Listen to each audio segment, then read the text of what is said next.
So one more time, we invite all of you, all of us. Let us close our eyes. Let us connect with our good Father, Mother God, with the benevolent spirits that are taking care of the Spirit Society of Baltimore as well. Let us enter in contact with our mentors and let us feel their presence welcoming us.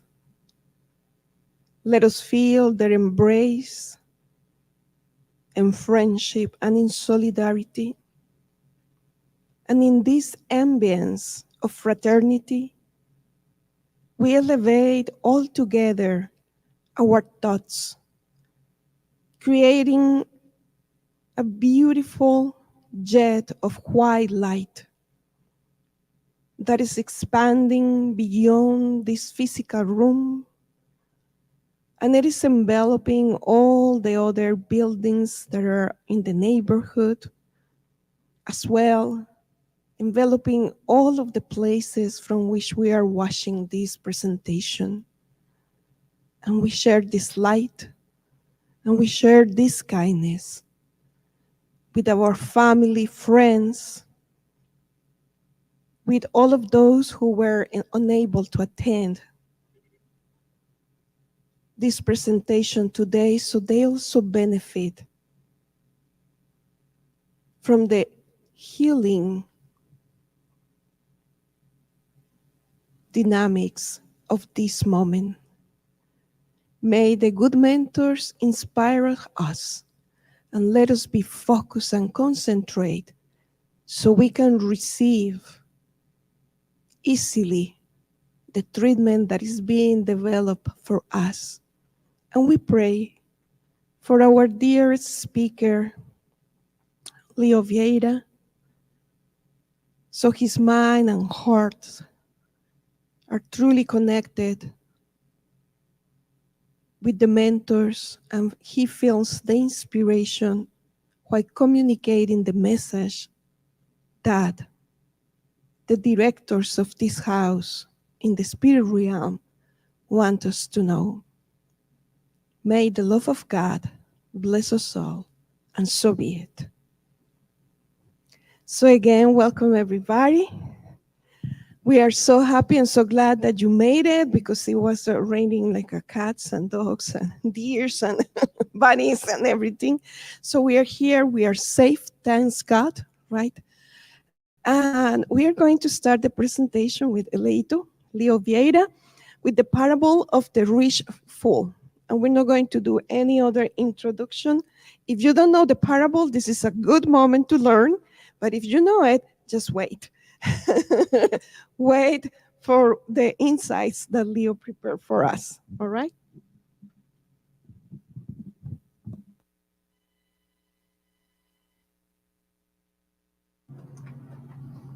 Hello, everyone. But the rain got everybody mute. Hello, everyone. Hello.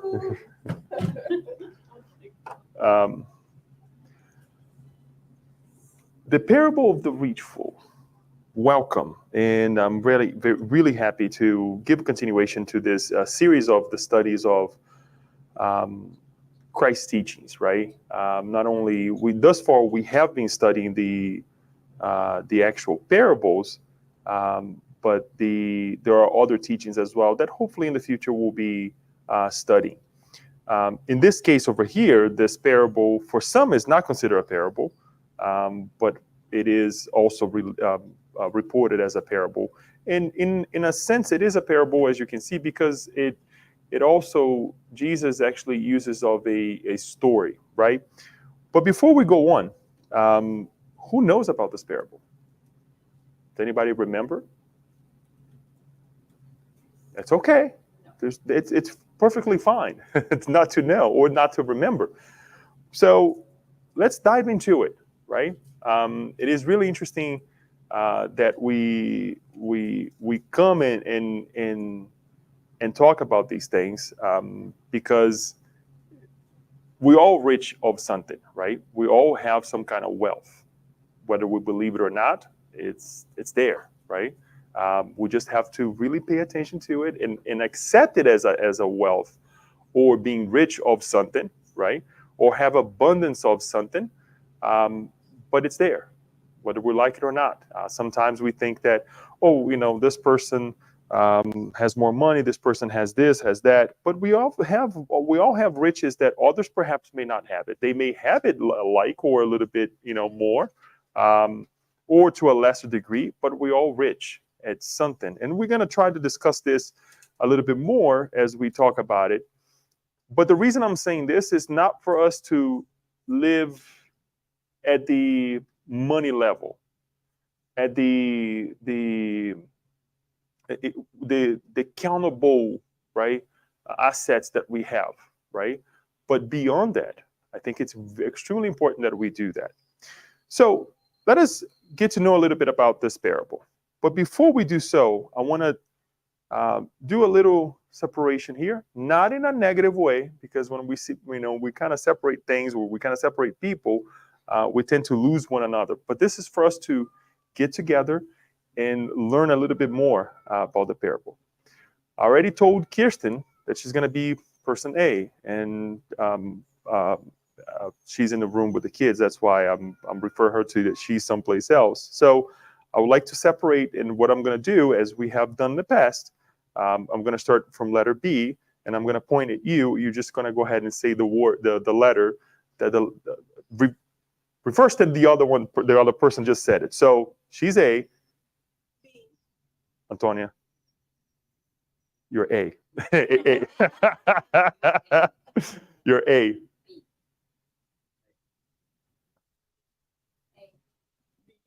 Then you're A also. Okay? All right. And pay attention. Remember your letter. Okay? Because person A will have money. Okay? So for those who have money, for those who are letter A, you have money.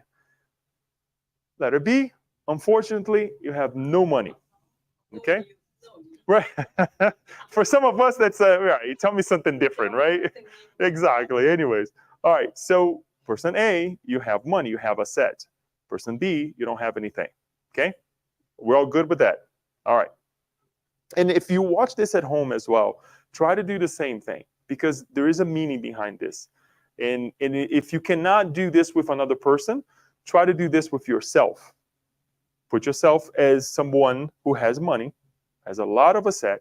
Right now, a little plug in, one of the lotteries right now is over $1 million, $1 billion. So imagine if you truly, imagine you having that money. So let's go back to the parable, okay? It all makes sense later on. Hang in there with me. I like to read the whole thing, and so we can get a taste of it, and then we're going to dive down a little bit, on what it means. But let's see what this parable is. It starts on Luke chapter 13, and verse 13 as well. So someone in the crowd said to him, "Teacher, tell my brother to divide the inheritance with me." Jesus replied, "Man, who appointed me a judge or an arbiter between you?" Then he said to them, "Watch out. Be on your guard against all kinds of greed. Life does not consist in abundance or possessions." And he told them this parable. The ground of a certain rich man yielded an abundant harvest. He thought to himself, "What shall I do? Shall I do? I have no place to store my crops." Then he said, "This is what I will do. I will tear down my barns and build bigger ones, and there I will store my surplus grain. And I will say to myself, you have plenty of grain laid up for many years. Take life easy, eat, drink, and be merry." But God said to him, "You fool, this very night your life will be demanded from you. Then who will get what you have prepared for yourself? This is how it will be with whoever stores up things for themselves, but is not rich towards God. I want to just kind of brush it up a little bit on what we're bringing here, because number one, when we talk about someone in the crowd said to him, right, is that if we go back to chapter 13 at the beginning of the first verse, right? I can send it to you, Johnny. Don't worry. Yeah, no worries. Um, chapter 13 starts with Jesus talking with the disciples, right? But then he obviously, whenever he started talking to some of them or whoever, what happened? Whoosh, a bunch of people came by, right? A crowd came and would sit together and kind of listen to what he was saying. And the first verses of chapter 13 is him, Jesus addressed about the Pharisees, right? On how they live their lives. And we have seen this before. I'm bringing this because this is one of the ways that the Pharisees lived, storing up things, right? Living a different life, even though they were quote unquote religious individuals, right? So when somebody came in the crowd, it was truly the crowd. It was truly that Jesus was surrounded by people. So imagine you were talking or you're saying something. We don't have, thank God in a way, the capability to gather people like that. But imagine if you're saying something or conversing with somebody and somebody comes to you and say, look, this is what's going on. I need your help, right? And I'm just paraphrasing here because we see that things were a little bit more dramatic. Number two, and we're going to talk about this. Instead of greed over here, okay, many texts, it's actually avarice, right?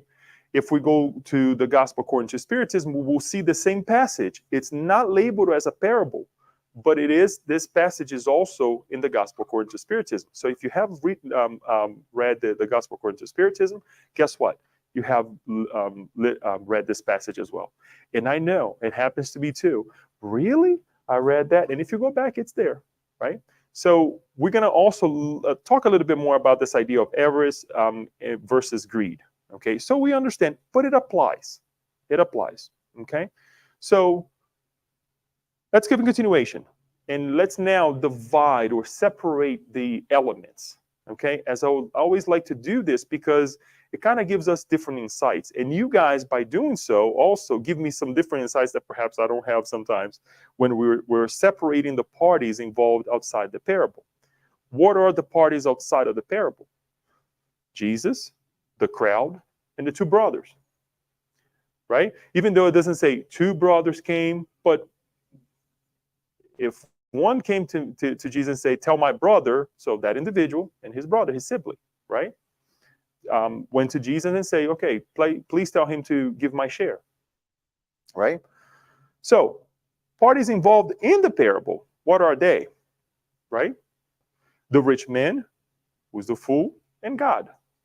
Right? The parable talks about a man that had a lot of money, had a great harvest, and had a lot of grains in God, because God, after the whole thing, said, no. You come back to the spiritual realm tonight, right? So those two elements. Elements involved in the parable as well. And this is actually not individuals, but the ground, because we studied that the ground was so fertile, was so good that year that gave him an abundant harvest, right? A great crop, the barns, the surplus grain as well that he was able to store up. And we will see why these things are important later on. The location, there's no disclosed location, right? There's nothing that says he was by the sea, he was in the mountain or anything, because again, these things make a difference for us.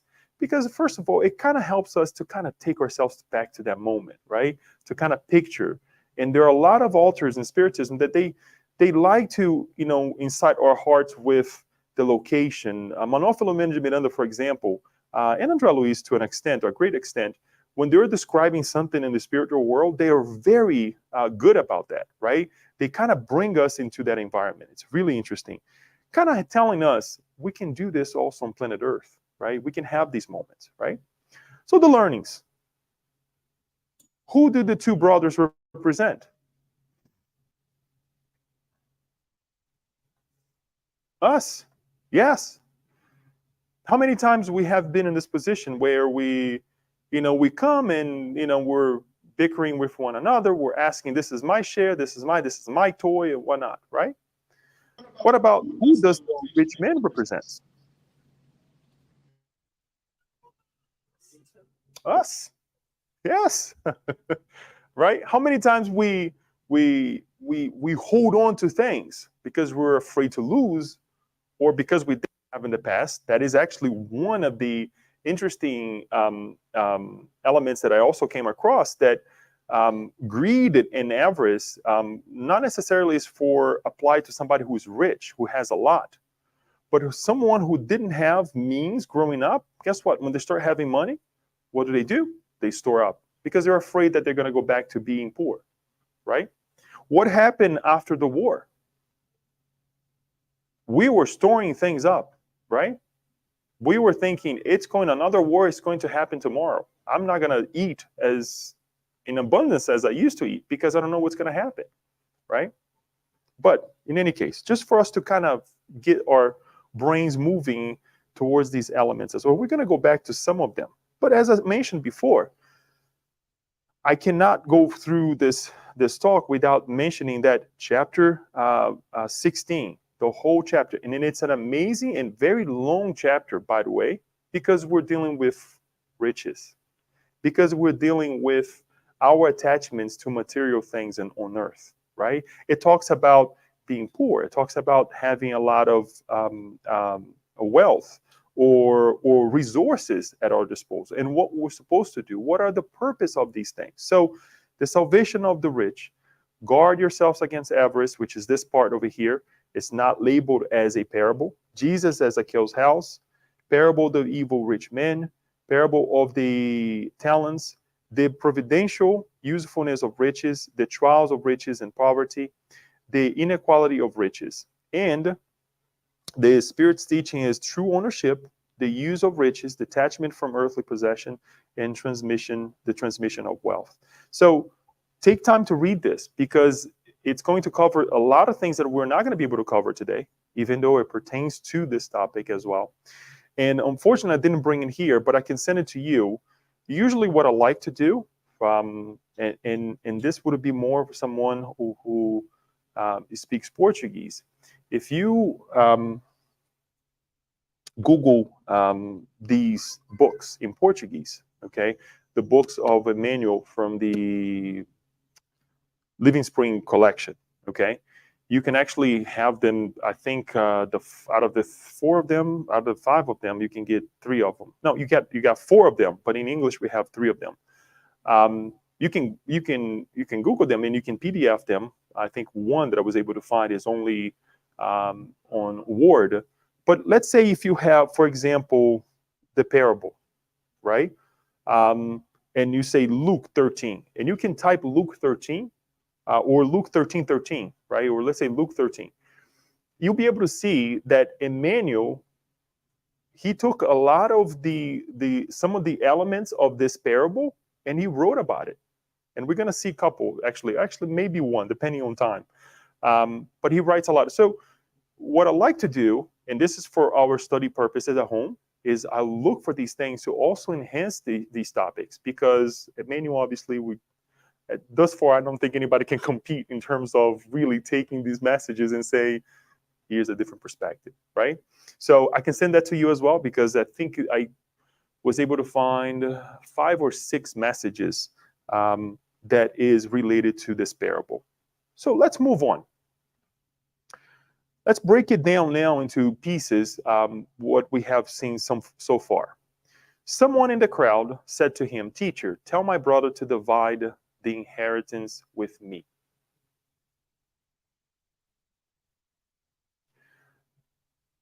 Beyond the parable, because the parable is the story that comes after, right?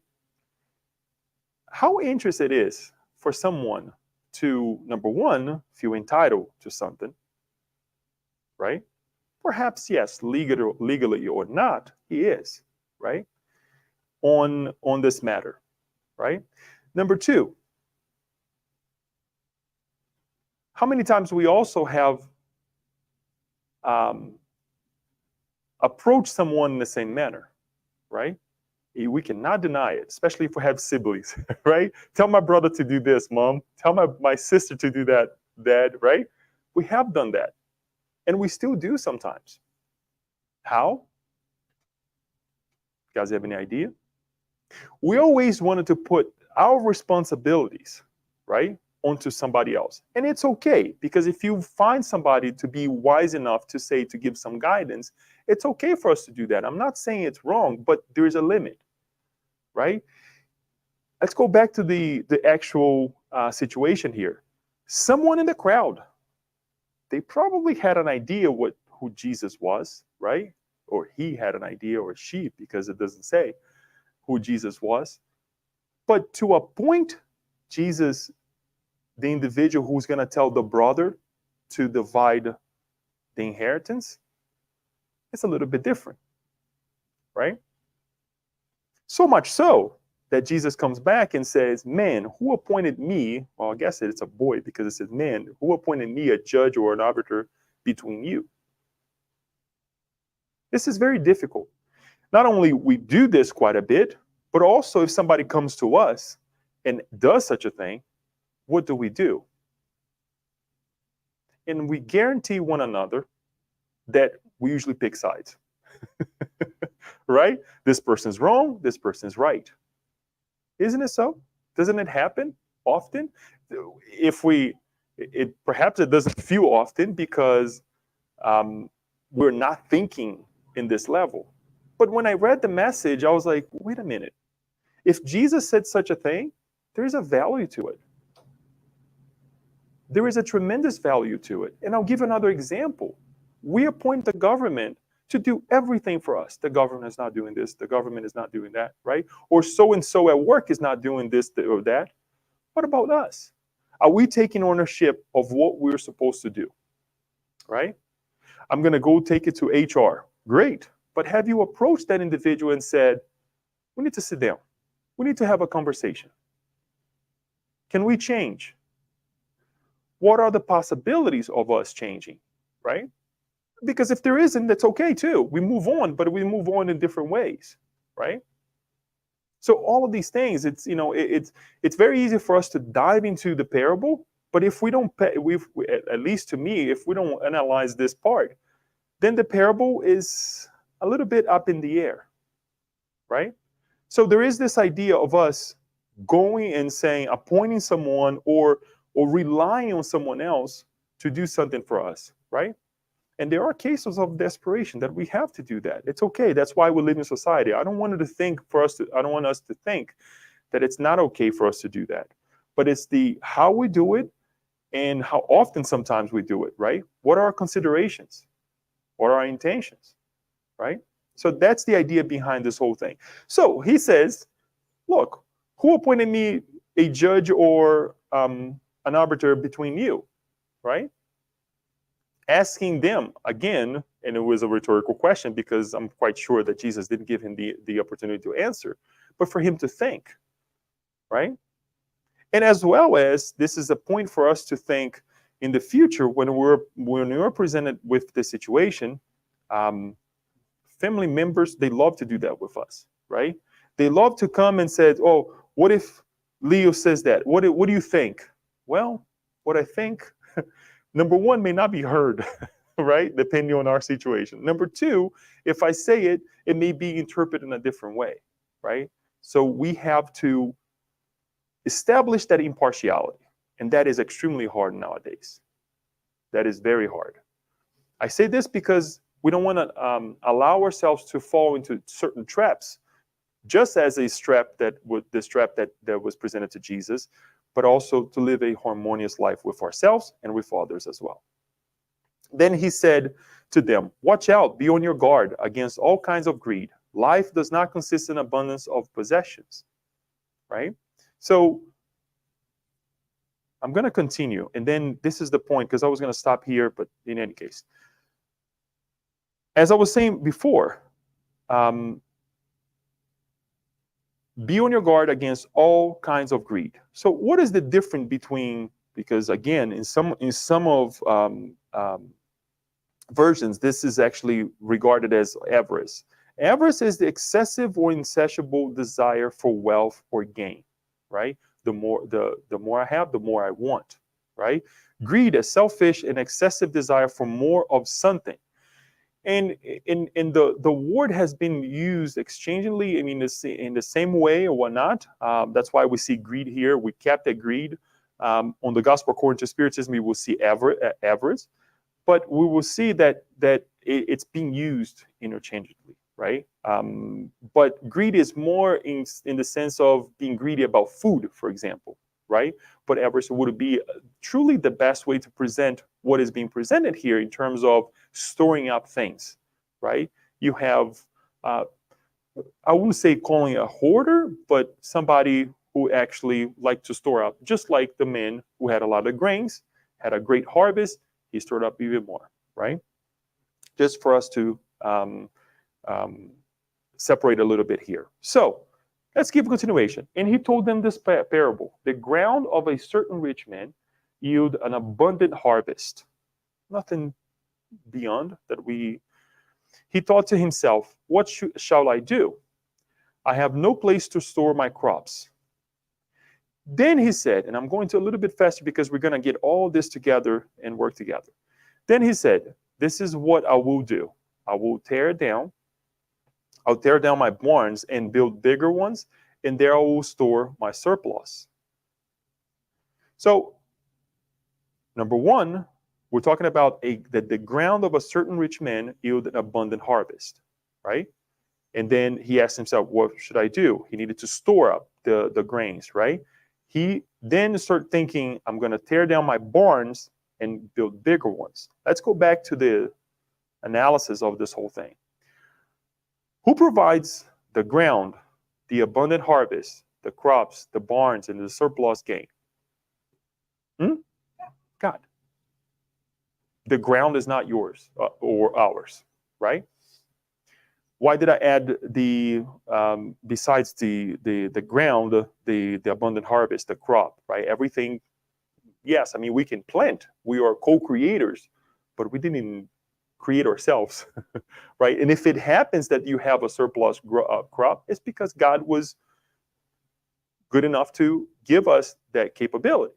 Much so that perhaps somebody else in another location at the same time with this man over here did not have so good of a harvest. And it happens. Working in Westminster, I talked to a lot of um, people that have crops and everything. And when it doesn't rain, guess what? You can see that they're worried. Or if it rains too much, it destroys quite a bit too, right? So, yeah, for me, it was great. What about my neighbor, right? What about the barns? Can he build the barns by himself? No, he needs labor. So now it's even worse now because we're adding someone else. Okay, Leo, but he's paying to build or rebuild that barn a little bit bigger. Fine, but it's still labor. You cannot do by yourself. You can even say, okay, no, yeah, he can do by himself. He knows a lot of things, but still the material, somebody else put it together, right? And our mind starts thinking that, look, wait a minute, I'm not alone on this. The crop was great, but it's also, the ground is not mine. I'm not taking it with me, right? Two alerts that we get from the Gospel according to Spiritism, same chapter. The good of the earth belong to God, who distributes them as well as he will, and humans are only their stewards, administrators at various degrees of honesty and intelligence. They are so little the individual property of humans that God often foils all foresight, and wealth escapes those who believe they are most entitled to it. It's not ours.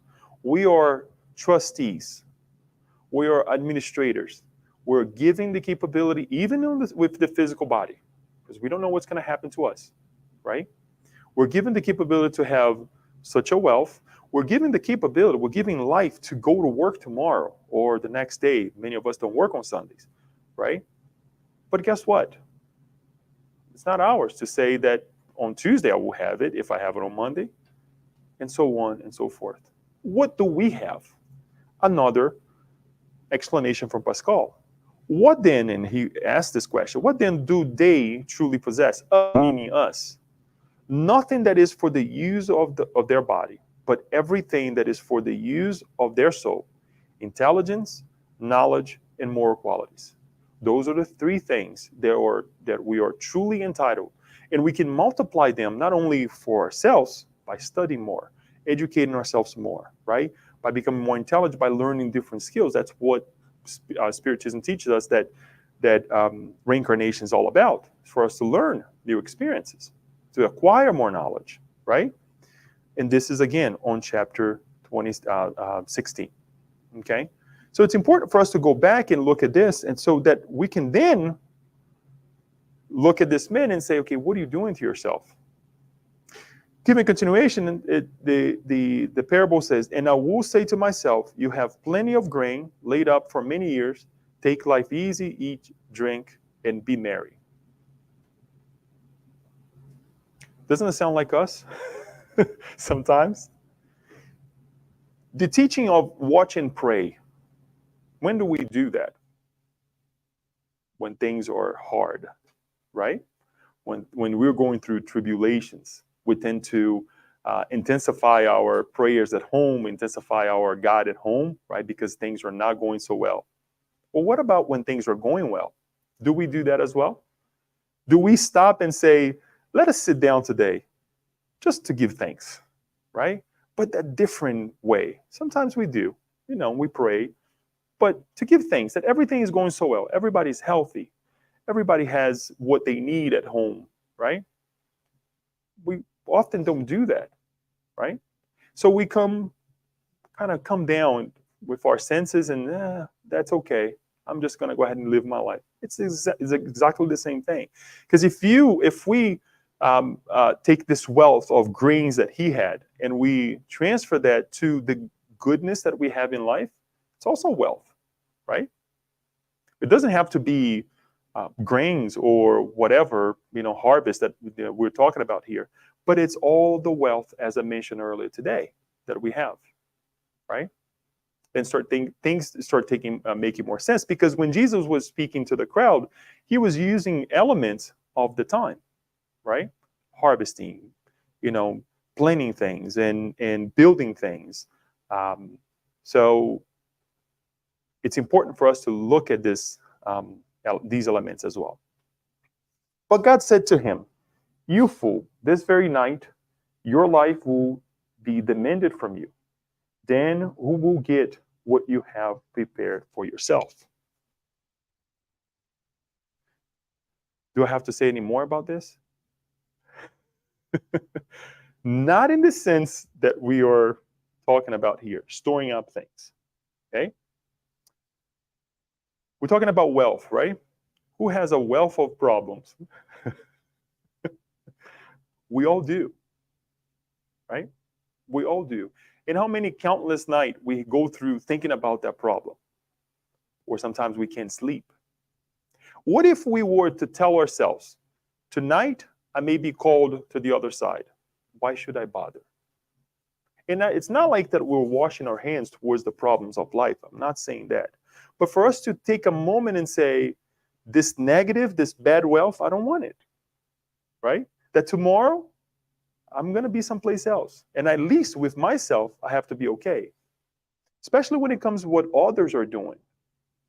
Especially with the issues that we're facing collectively, right? Yeah, the planet is not doing so well right now. Great. But I need this night of sleep. I need a moment for myself, right? I need to exercise. I need to eat. I need to go to work, because sometimes we're so, our thoughts are so heavy, our feelings, our hearts are so drenched that we're not even able to do these things, right? But so yes, in terms of what we have seen, we already know that the material things we're not going to take with ourselves, right? As well as, obviously, besides the worriness that we have, the preoccupations that we have, but also the little things of life that can be abundant in our lives, not necessarily money, that we give too much attention to, right? It is the partner, It is the friend. It is the group of people. What other people are thinking about us, right? All of these things that perhaps make no sense whatsoever, and we're not going to take with ourselves to the grave, right? To help us anywhere. We will take it. We will continue to vibrate the same way, but again, it's not positive. So we need to pay attention to this because it can happen anytime. Joanna D'Angelo has a beautiful passage on the book Happy Life, reminding us to think about death, right? Not in a negative way, but for us to really think, guess what? Tomorrow, we don't know, right? And it's hard. I remember growing up, I think this is a family thing, that it was my mother and my aunt always used to say this, right? What if I'm dead tomorrow? This and this and that. And we're like, why do you say that? Nobody wants to lose their mother, right? And then, I heard from my mother, and every now and then when I was with my aunt, her sister, it would be the same thing. And, we would talk about it. Every time I would, spend time with her, go to see her, she's like, yeah, I thought I was going to die and I would never see you again.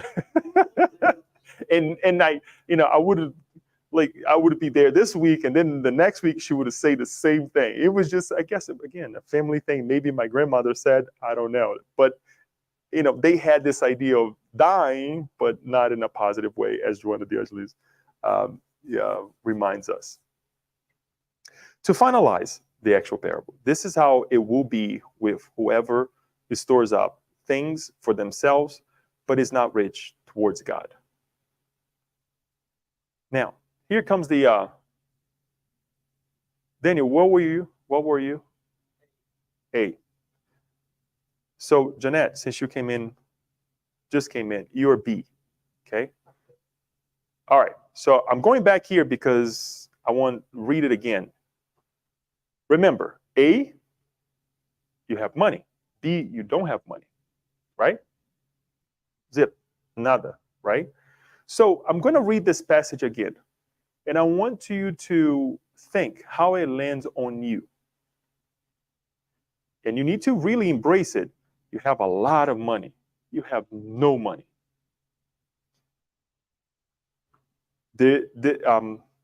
Excuse me. The ground of a certain rich man, yielded an abundant harvest. He thought to himself, what should I do? I have no place to store my crops. Then he said, this is what I will do. I will tear down my barns and build bigger ones, and there I will store my surplus grain. And I will say to myself, you have plenty of grain laid up for many years. Take life easy, eat, drink, and be merry. But God said to him, you fool, this very night your life will be demanded from you. Then who will get what you have prepared for yourself? This is how it will be with whoever stores up things for themselves, but is not rich towards God. Remember, we have a brother that has the inheritance. The other one doesn't have. So A, you are the brother who has the inheritance. B, you don't have the inheritance. How do you feel now that you have heard what Jesus presented?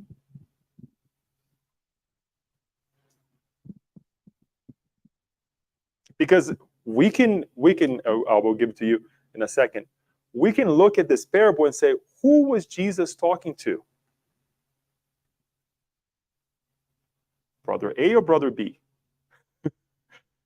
Who was he talking to? Remember, we talked about appointing that person who's going to take our side, right? To say, look, help me. Tell my brother to do ABC, right? And we put it aside our own responsibility on those whole thing, right? So who was he talking to? We know, at least I would like to believe that he was speaking to both, but I'm quite sure this lends very differently to each of them. Go ahead, Alma. It's already on. Since you assigned us roles since the beginning, so I was the one with no money, which is easy to perform. So all the time I was thinking that the rich guy, can you employ me?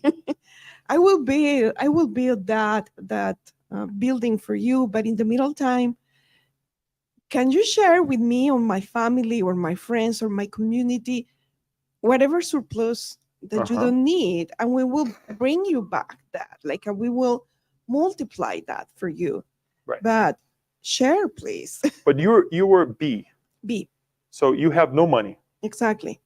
Okay. Now let's go back. You are the brother that have no money that you're asking for the inheritance. How does it land on you what Jesus have said about the parable? Okay, so I'm the brother. I thought that was part of the kingdom of the No, guy. no. You're now. I didn't want to say at the beginning, but if you're A, you're the brother who has the inheritance. If you're B, you're the brother who's Oh, asking for the I money. no, I Is it don't. clear now? Yes, and I don't like the role, not because of the fact of not having money, Mm-hmm. but because he's whining about it, and he's not adult enough to confront the brother and say, "Hey, can you we do this or that?" Or even to say, "So be it. Probably you needed more than me." Mm-hmm. Okay, So, so it's possibilities. mhm. See, that's how I learned from you guys. You guys are having a different perspective about it. That's how I learned from you guys. And it is correct. So, on that note, who is to say that he hasn't approached his brother yet? It's not on the text. Who is not to say that he is desperate, that he's like, I need help. Somebody needs to help. And who is not to say that he knew that Jesus' stature, that he would say something very strong, right? And then the brother with the inheritance wouldn't yield to it.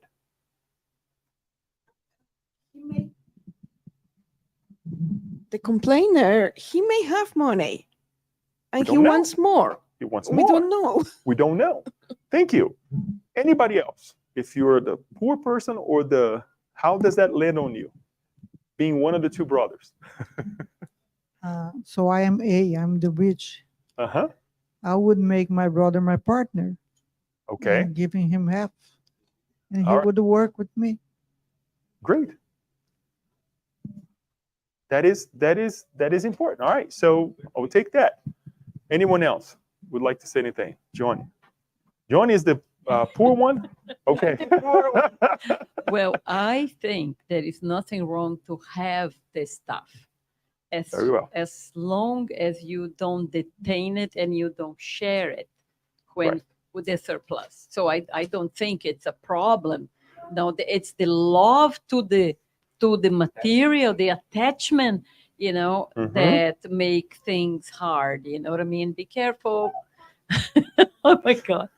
So I think it's nothing wrong. And this is the thing, like this is the way I see it's this distributed, okay, according Mhm. to you, the lesson you need, like in life every day. Right. But if you don't have, you have to be humble enough to ask on how you are going to solve it.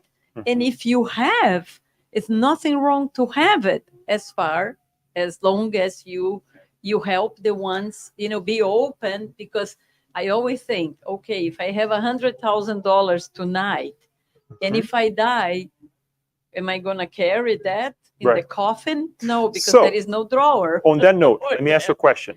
As representing B, who is the Yeah. brother who is asking for the inheritance, Yeah. right? Would your mind change after reading this? Would you really be asking for part of your inheritance? Personally, I think I could, because when you don't have and you need, you go after, right? You try to have over time. You Right. try to learn a way that you can increase your income. Let's say this way. Mhm. I don't think whining is Yeah. going to be a solution, but you Right. have to act. You have to If ask. you have to, you know what I mean, or Right. or you count your blessings, or you go and Right. you ask, what else can I do in this life to Right. to pay my bills, right? Right. But not Very well. whining. The whining, I think, that doesn't help anything. And when it comes to these difficulties of life, we tend to do that, right? And I'm glad that you guys picking up on this idea. because I didn't think about that. I mean, I obviously, looking at the parable, I see, him entitling somebody else or feeling entitled for the money, entitling somebody else, presenting somebody else as the arbiter, as the parable says, to say, do A, B, C, right? We want that. We want somebody to say, they're with me, take my side, right? Anyone else? Mm-hmm. This just made me think about the parable of the prodigal son, Huh? and how the father also distribute the inheritance. In this case, the youngest one was the one who demand the inheritance, way before the father passed away, and he completely Wasted. wasted. And the older brother stay there and work hard. However, the older brother, who was enjoying the benefits of being in his father's Mhm. house, was the one who was jealous about the welcoming of his youngest brother. So sometimes, or not sometimes, most of the times, Mhm. we are truly wealthy in so Right. many different things. Mhm. It's a matter of recognize what do I have. And last but not least, I'm thinking about this one, the story of the rich fool man. Mhm. I'm wondering why the father, because we're talking about Jesus' time. So the guys are the ones who receive inheritance, no women.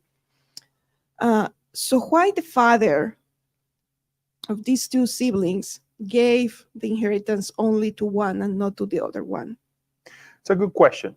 My understanding at the time that the older brother would get it, that he would be for the affairs of it.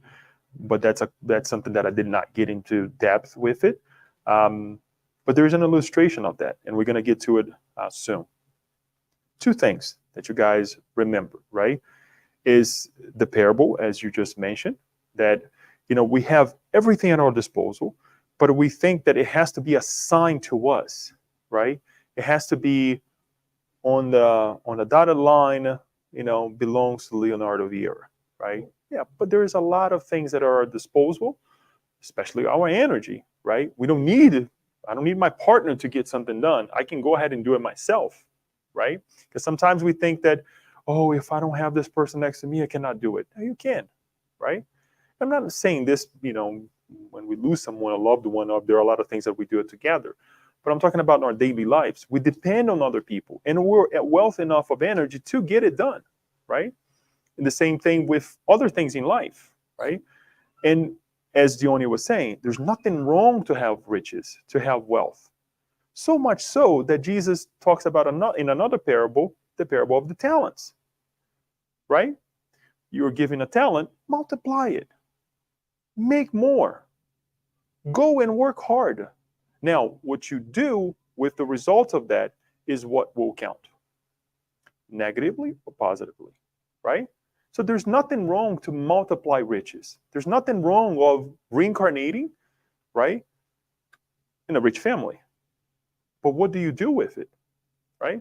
And there is nothing wrong to be born in a poor family and you become rich.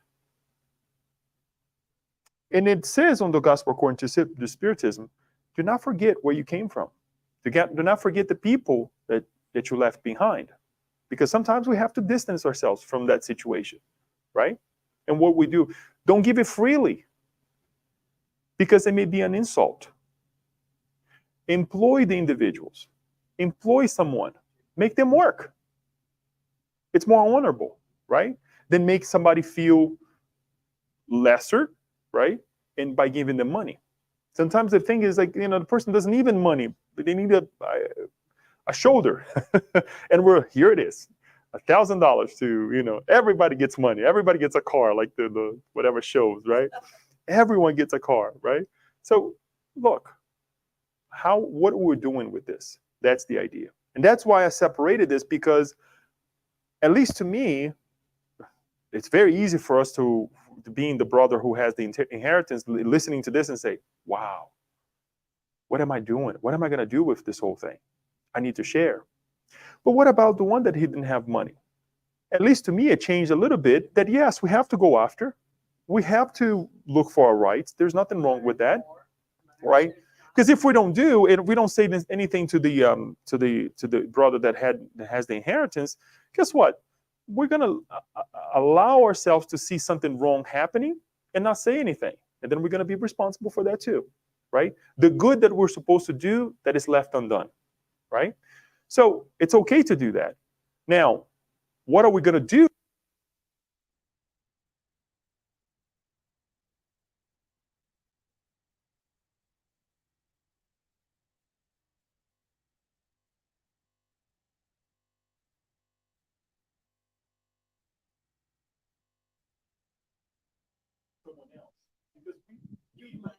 Your mic is not working.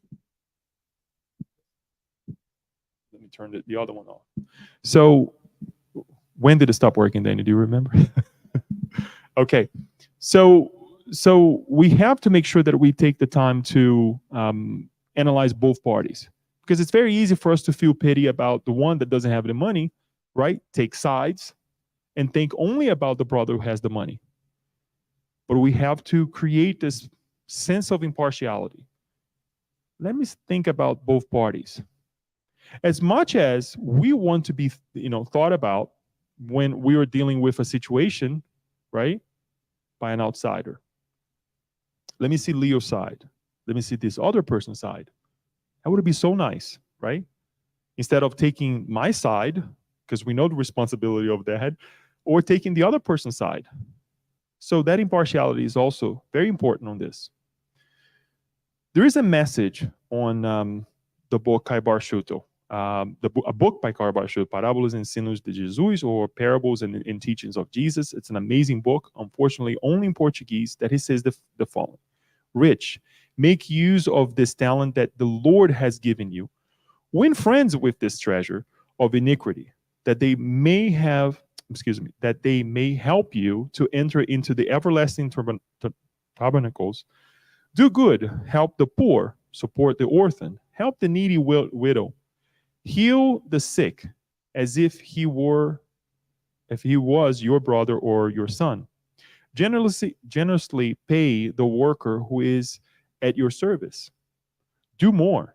Buy books and take advantage of your idle moments to instruct yourselves, because an ignorant rich man is as much as a donkey with a golden saddle. Illustrate your spirit. Make for yourselves treasures in barns in heaven, where worms cannot reach, thieves cannot reach, death cannot enter. Riches are okay. It's okay to have it. It's okay to want a better life for ourselves and for our surroundings. As we practice this, one day we're not going to be thinking about my son, my daughter, my wife, my husband, my father, my mother. We're going to be thinking about communities. That's why we have the outreach here, right? Because we also want other people to feel well, right? We want to share more, right? As the more we extend, the more we practice this, the better we'll be. And if we do the right things, if we multiply the right ways, the more we will receive from our Creator. A better ground, right? A better harvest, right? So on and so forth. To be able to do what you said it, right? You know what? I have so many grains. Yeah, what if I only get paid for the cost of it, what I put into it, and I multiply this by not giving it away, but exchange it for something else, right? And this is when technology comes along, and now we see corn in everything. Everything has corn, right? We're able to make fuel from corn, right? Because perhaps somebody in the past said, you know what, we have this crop. There's got to be something else than just making food or making the animals eat. Let's create something else, right? And this is something else that is on the Gospel according to Spiritism on chapter 16. If we were to divide the wealth of the planet by each one of us, we get a miserable, perhaps $40,000 each one of us. If that, I think less, depending on how it is nowadays, right? What we would do with that money, I guarantee you that and I'm going to be nice here, that half of the population would multiply that money, because we don't know how to multiply it. We don't know how to invest it. We don't know how to spend that money on research for a better life. We would be doomed, literally. So don't think that, when we hear this idea that the wealth is not well distributed, well, to an extent, I agree. But let's kind of break stuff down. And we go into this idea that, oh no, money, the rich, this, the rich. Do we know how much these people are giving to research for us to have a better life? We don't. We have no idea. I love to come across sometimes a lot of actors, actresses, the stuff that the money that they give away, right? And they keep it quietly, which is a good thing, honorable thing, because they don't have to be talking about themselves, right? But there's so much being done, and that's how we invest it. That's how we multiply it. I'll try to say it.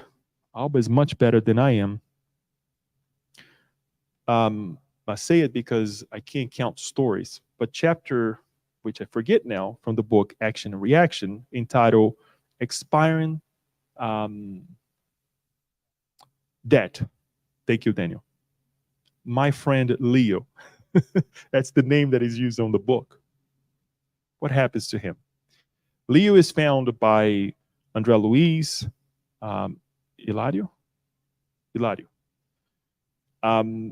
in a hospital, and he has a very, very tough issue with his lungs, coughing blood, and he's found in such a state, deplorable state of the physical body, yet the mind is very sharp and very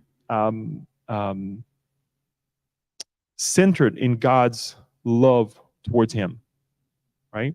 That he's not cursing anybody else, even though he's dying. He's not saying anything against those who trespass his inheritance, and I'll tell you the story a little bit more. But truly centered, saying, it's okay. This is the moment. This is something I have to go through. Jesus did not say anything negatively about others. But what was happening is that during the life, that the reincarnation that he was going through, he was actually had to find a job that he had to be exposed outside during the night.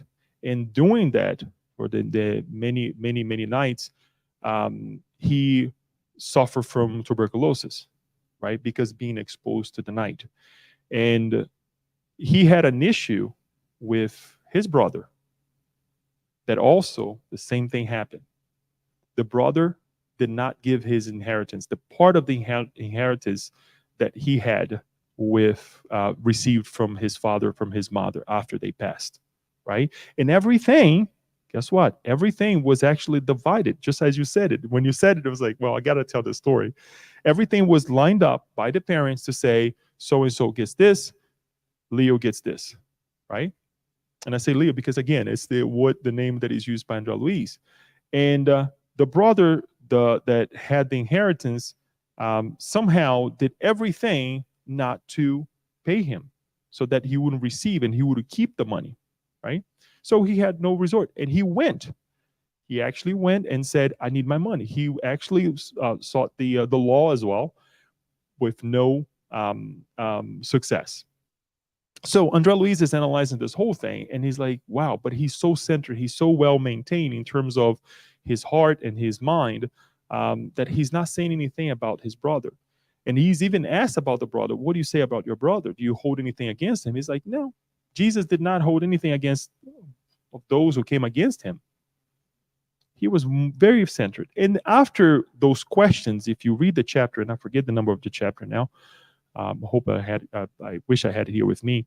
You will see that they go into this transition of stopping asking those questions and then trying to figure out, okay, why is he going through this now? Because Leo was also a ward of Mansão Paz, right? And the whole book is actually analyzing or studying cases of those wards from Mansão Paz. They go to Mansão Paz, they go through this rehabilitation process, right, of something that happened in the previous life, right, and they reincarnate. Okay? As they reincarnate, they try to get better by doing the right things, as Leo was doing. That's why it's called expiring debt. So if it is expiring debt, he had a debt to pay. Huh? Chapter 17. Thank you, Daniel. Of the book, Action and Reaction. Why? What kind of debt he had? Well, guess what? Leo in the previous life did almost exactly the same thing, but in a very more dramatic way. He had a brother who had some physical and mental issues, right?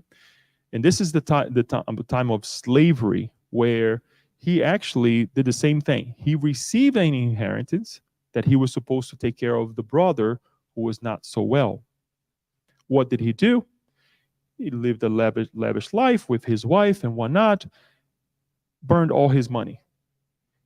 And he thought, wait a minute, if my brother is not here, I don't have to give anything to him. Guess what? I'll keep his part of the money, of the inheritance, right? So he throws his brother to live in a back home with the slaves. Get this. He throws somebody in the brother back there, and he was then asked to expose this brother during the night to live in the elements, pretty much. So the brother resisted the whole thing that he was going through, living outside and whatnot. So one day he turns to the two slaves and say, okay, I'm going to free you, but you have to run. You have to run out of here and just go as far as you can. What he does, he stabs the brother in the heart. I know it's a little bit dramatic, but it's in the book. Yes. So because the brother was resisting even by, being exposed to the elements, right? So what was the plot? That the two slaves killed him, but it was him who had actually killed him. And he inherited everything, right? After he discarnates, he goes where? Mansão Paz, to be rehabilitated. And how does he reincarnate? As Leo. It's the same thing that here in the parable. He could have lived with his brother, right? He was taking care of the brother as well, but his greed was so tremendous that he had the guts to do such a thing. Now, for us, for our standards nowadays, this is very, Leo, this is too much, but it's still happening on earth. Not necessarily of taking someone else's life directly, but we drain people's life because we want more. We look sometimes at that greener, quote unquote, grass, and we send our negative vibrations. We're studying about fluids, right? On Thursdays, studying the Genesis. We do that with our thoughts. We do that with our feelings sometimes, right? Because we want more. We dry up other people's energy, and it's wealth. It's also wealth. So let's really pay attention to what we're doing. Really ask ourselves, are we rich enough that we can do this with the richness that we have, with the wealth that we have, right? It's nothing wrong to have riches, but what's the purpose? Knowing that we will not take everything with us. So, as I promised to you, chapter 52 of the book, Vineyard of Light, Vinha de Luz in Portuguese, Emmanuel says the following: let us avoid retaining any possibility without a spirit of service. Avarice does not consist only in hoarding money in the coffers of means. Nature's own beneficent waters, when imprisoned without concern of benefit, usually form infectious zones. Whoever lives in search of compensations encompassing themselves is nothing more than an unhappy miser. All avarice is unhealthy centralization, preparing goals of suffering. It is not enough to know how to ask, nor is the ability and the efficiency to conquer. It is necessary to acquire in the climate of Christ, spreading the benefits of temporary possession, so that existence itself does not constitute an obstacle to the peace and joy of others.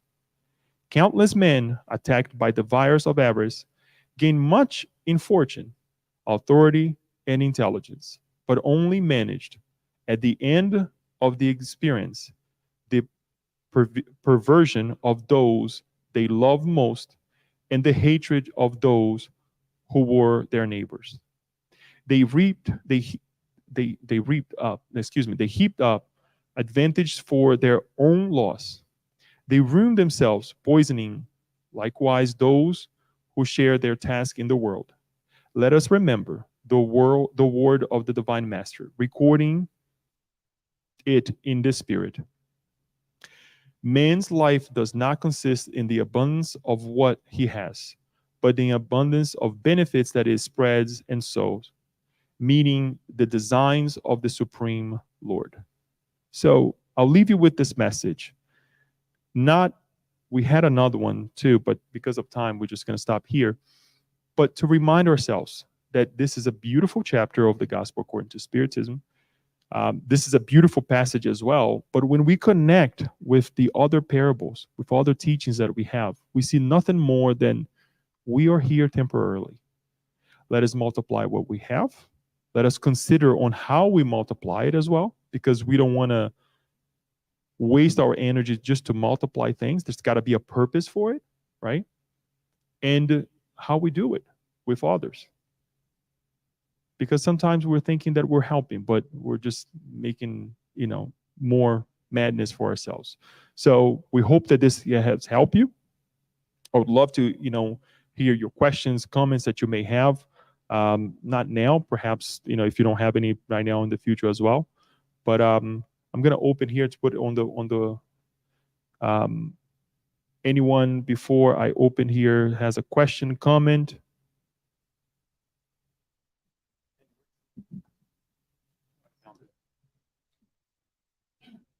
Huh? Right here.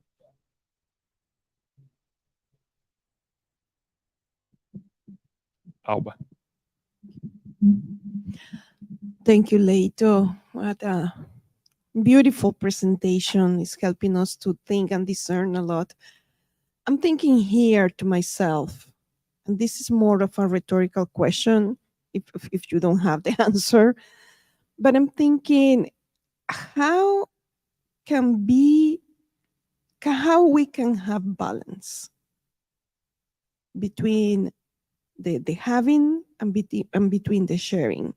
And we know that it's not, we're talking about not only about material possessions, but my intellectual skills and some other talents that I have to share with others. But we get so engulfed in ourselves, and obviously the world around us is not helping us. Like you think, oh, I'm doing fine, I'm okay, I'm doing my charity, and I'm doing, and all of a sudden it's so easy to fall like the fool rich man. So I'm thinking, what are the, how we put our alarm clock in the phone just to wake up or whatever is needed? What is that alarm in life that is telling us, hey, you're moving to the other side, you just need to go back, keep balance? It doesn't mean that we're not going to fail, but at least keep in balance that. Extremely good question. I don't have the proper. Very good question, but I don't have the proper answer. I have some ideas some parameters that I like to apply to myself. And I'll give you a personal example. There's something soon that's going to happen. We're not going to go there, that I would like to save money for it, right? And it has crossed my mind. Should I take a second job? Right? Because I don't want it to come out of my expenses from home, right? Because I don't think it's right. And then I'm thinking, wait a minute, but it's going to take time from the center. It's going to take time from myself, right? I said the center first because I consider this a work, because it is work. It is a lot of, we have to dedicate ourselves the time for it, right? But also other people. And I don't think that I come here for other people. First of all, this is for myself, but others also expect to a certain degree that we will be here together, right? So if I find another job, guess what? I'm not going to be here as often. Or if I will, be here, I will be struggling, right, to divide my time. I know this because many of you know my trajectory. I was in school, and it was very hard to separate things, right? And you can say, well, Leo, you were in school, but there was a purpose.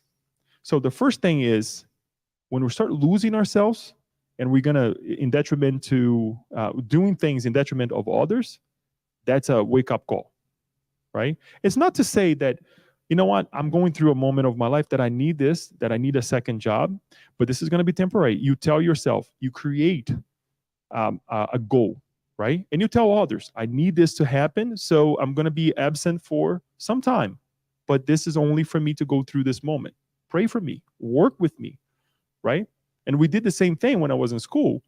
You know, I had to do certain things, as Daniel, Kirsten, you also, Alba, to do certain things because I couldn't attend to, right? And it's a time of our lives that we do that. So what I'm trying to say is that when we start extrapolating, you know, over those things that we have to deal with it in life, in detriment, you know, of just having a little extra money, then it's trouble. We're storing up for what? It's okay to store up, you know, if you have a purpose, right? We have family issues sometimes that comes up, right? And unexpected child or whatnot or something, then we got to go back and do the basics. It's okay. But then there's a purpose, right? So once more, the second part would be have a plan. Because as you present yourself the plan, we'll be able to say, is this fair enough to myself? Is this fair enough to others? So all of these things, those are the only two things that I would like to bring. And many of you perhaps have your own parameters as well and your own line, right? That you say, if I do this, I'm in trouble, right? Those are the morning buzzers, you know, that it's going to wake up and say, wow, you know, I'm wasting my time. You add age onto this, right? And I'm not saying this in a negative way. We add the energy that we're putting to whether we're young or not, right? And we also add the fact that tomorrow we're going to be gone, then you have the answer, right? It's not easy because when we have, especially when it's something that we have to do, that you have to do it. That's okay, right? But if it's taking your sleep, definitely let us think twice. Call somebody, ask for help to kind of dive, you know, with you, because sometimes we're so caught up in the situation and we're thinking doing the right things, or we're not, and we cut ourselves short, right? So that would be the idea. Hopefully that answers. And I think we need to surround ourselves with people who know how to limit themselves, and it's not easy, right? We want it, we want to buy it, we see it. Somebody else having, I'll say, that is cool. I want to have one of those too. Do we really need it, right? Do I need to store up something else at the house that is just going to be sitting, right? Anyone else?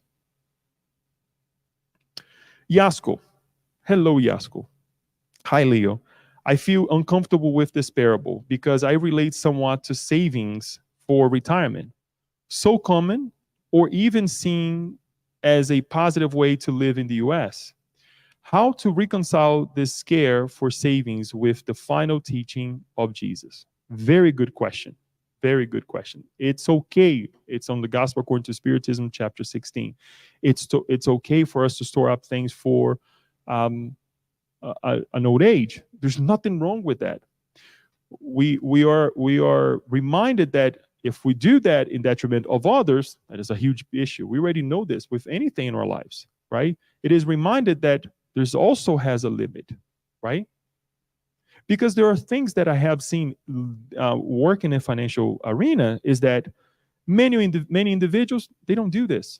They live it lavishly, and when it comes time for them to settle down, retire, and whatnot, they don't have a penny to deal with it. They're relying again on the government to pay what they put in, which is okay, but that's all they have, which nowadays we know it's not enough. I talk to my wife all the time. If we wait to receive what the government is promising us here, guess what? It's not going to be pretty, right? And we know this, so much so that we have the retirement plans, right, that was created for us to save it for ourselves. So don't feel bad, Yasko. There's nothing wrong with that. Now, the other thing is this, is when you reach that point of having someone, being someone who is successfully have lived a life and worked enough to save up, what are we doing with your retirement, with your time? Because you did you took the first step, but now what are you doing with your retirement? Are you just sitting at home doing nothing? So if the answer is yes, then you should refocus and kind of try to do something different. If it isn't, if you're doing something productive with yourself and for the life of others, guess what? You're doing what you're supposed to do. So there's nothing wrong with that. As much as is to multiply the riches, we should save up, right? We should save up. And one of the things that we are reminded as well, if we're not in a position, guess what? The young ones, they should help. We should help on their father and mother, right? To help them as well. So I hope that that helps, Yasko, and don't feel bad. I know you did a good work there. I remember, Orlando. He says, I remember reading an answer to a question that should not seek utopias and that there won't be equality such as that here. Maybe kind of related to the topic of the rich, poor, and money. True, yes. I mean, there's got to be, there's a false idea that, if everybody were to have the same money, we would be okay. No, not at all. I don't think this at all. I mean, we can just look at, if we have siblings, on how we spend money, on how we see money, well, how we see wealth in general. When I say wealth is our energy and everything, we will see that we don't behave equally. We don't have the same wants. We don't have the same needs. And that's what makes us great, right? So why do we have to have the same amount of money? Number one, we need to get up and create our wealth. One of the things that I try to remind as many people as possible, because I see a lot of this happening in the financial arena again, is kids waiting to receive what they believe is theirs. Guess what? It's not. What my parents did, what they created and developed in terms of wealth, it's theirs. If one day it knocks on my door that I have something, I'll see. But until then, I have to get up in the morning and do my fair share. I can't expect them to do it for me. They have done enough, right? Honor thy father and thy mother, right? Let me create my wealth. Let me do my best now. Anyone else, Daniel? Kirsten says, hi, Kirsten. Money is a great temptation. 80% of lottery winners are broke within 7 years and end up in devastating situations. The ones who manage to share their wealth and give to charity do better. Very much so. If they're not doing better here, for sure they will do better on the other side, right? As Emmanuel says, right? Sometimes we go through this lifetime of hoarding things, and we only create enemies, right? We hire people to build what? Bigger barns, right? And we pay them a very small salary, knowing that we have all that extra, and we could be paying more, right? And we don't do so, right? So very true. Thank you. And then Kirsten. Okay. This might have been shared already, and I apologize. But it also, we're meant to be good stewards of our money. Like, it's not about being irresponsible. And I think some people misunderstand the parable and go, oh, okay, well, quote unquote, rich people should be giving all their money or doing all these things. And maybe this kind of touches on what Yasko's comment was. We're supposed to be good stewards of our money. We're supposed to respect money. Money itself is neutral, right? There's a whole book written by Emmanuel called Money. It's very good, highly recommend. But we are supposed to be responsible. It's a common thing we forget about. Thank you. It is true. And Leo, but I don't have any, but you have some, right? It's how we deal with the little things is how we're going to do How we're going to deal with the big things. So if we're not do well with the little that we have, our paychecks, if you hit that lottery tonight, I think, no, Monday, Tuesday, can't remember now. Tonight, time to play, right? Guess what? You're not going to do well with that money. Guarantee you, it's not going to do. I mean, well, thank you. Share it. Yeah, I don't want to be your enemy on the other side.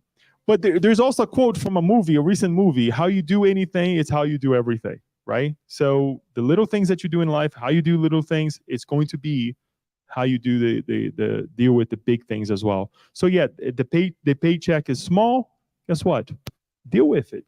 Learn how to multiply it, right? Save up for your retirement, the best of your ability. So we hope there's more to come in this sense, because there are some other parables that will be connected to this. I hope that this excites your idea about this, and this, that you look on the impartiality of dealing with the externals of life, right? The other people, how Jesus responds, right, to the whole thing and the environment. I think that's also something that we need to get out of this as well, not just what the parable is saying. So I think it's important, and I want to thank you guys for this moment, being here with us and following through with this message as well.